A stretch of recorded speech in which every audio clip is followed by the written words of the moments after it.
Hello বন্ধুরা, তোমরা দেখতে পাচ্ছ কিনা জানি না। তবে আমাদের পাড়ায় কারেন্ট নেই। তবুও তোমাদের দেখানোর চেষ্টা করছি। দেখতে পাচ্ছ আমাদের পাড়ার মধ্যেই একদম কাছাকাছি আগুন ধরে গেছে একটা জায়গায়। মানে গ্যাস সিলিন্ডার বার্স্ট করেছে। সেখান থেকেই আগুন ধরে গেছে দেখো। তো পুরো পাড়াটাও অন্ধকার, কারেন্ট চলে গেছে। তো আজকে ভিডিও দিতে পারবো কিনা জানি না। কারেন্ট আসলে দেওয়ার চেষ্টা করব। আর কারেন্ট না আসলে হয়তো দিতেই পারবো না আজকে ভিডিও।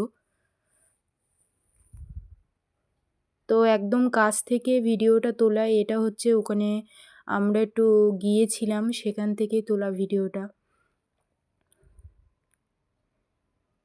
এই যে